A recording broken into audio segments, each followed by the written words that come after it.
ক্ৰমাৎ আকৰ্ষণীয় হৈ উঠিছে অভয়াপুৰী সমষ্টিৰ নিৰ্বাচনী যুঁজ কংগ্ৰেছৰ দখলত থকা অভয়াপুৰী উদ্ধাৰৰ চেষ্টা বিজেপিৰ অভয়াপুৰীত সমুখ সমৰত বিজেপি ভূপেন ৰায় আৰু বৰ্তমানৰ কংগ্ৰেছ বিধায়ক প্ৰদীপ সৰকাৰ দুয়োটা দলে দিনে নিশাই অব্যাহত ৰাখিছে ব্যাপক নিৰ্বাচনী প্ৰচাৰ অভিযান সমষ্টি পুনৰ নিৰ্ধাৰণৰ পাছত সমষ্টিটোক লৈ যথেষ্ট আশাবাদী হৈ পৰিছে বিজেপি এই অভয়াপুৰী সমষ্টিৰ যি নিৰ্বাচনী প্ৰচাৰ তাৰ কিছু পৰিৱেশ দেখুৱাব ইন্দ্ৰনীল দাসে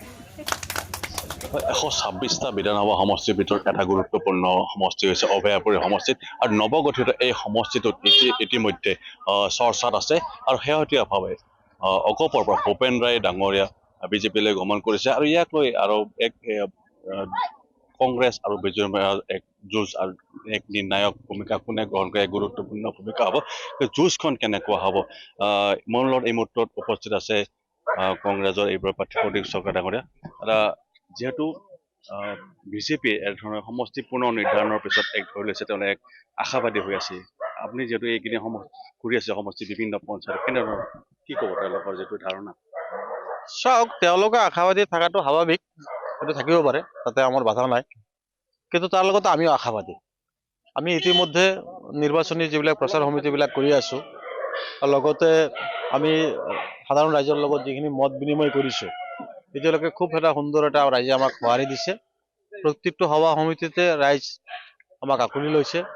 আৰু আটাইতকৈ ডাঙৰ কথা যে এই সমষ্টিৰ পৰা নতুনকৈ গঠিত হোৱা যি অভয়াপুৰী সমষ্টিৰ পৰা অগপ আৰু বিজেপি দলৰ বহুত কৰ্মকৰ্তা আনুষ্ঠানিকভাৱে কংগ্ৰেছ দলত যোগদান কৰি আছে ইন্দ্ৰনীল আপুনি অলপ আগতে নিজে দেখা পালে যে বহুত কেইজন অগপ আৰু বিজেপি দলৰ কৰ্মকৰ্তা আজি এই সৰু এটা সভাখনত প্ৰায় 40জনতকৈ অধিক মানুহ ইয়াতে যোগদান কৰিছে পৰৱৰ্তী সময়ত আৰু আমাৰ লগত যোগাযোগ কৰি আছে আৰু বহুত কৰ্মকৰ্তা আমাৰ কংগ্ৰেছ দলত যোগদান কৰিব আৰু এই সমষ্টিৰ সৰ্বসাধাৰণ ৰাইজে এটা পৰিৱৰ্তন বিচাৰিছে তেওঁলোকে বিচাৰিছে যে এই সমষ্টিৰ এটা উন্নয়ন হওক চাৰিওফালে যিটো উন্নয়নৰ গতি সেই গতিটো যাতে বাহাল থাকে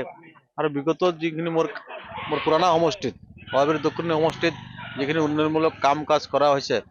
তাৰ প্ৰতি লক্ষ্য ৰাখি এই আমাৰ যে নতুনকৈ সংযোজন হৈছে বিশেষ কৰি চক্ৰবোম কাকৈজানা কীৰ্তনপাৰা এই পঞ্চায়তসমূহত তেনেকুৱা বিগত কাৰ্যকালত ইমানখিনি উন্নয়ন মানে হোৱা নাই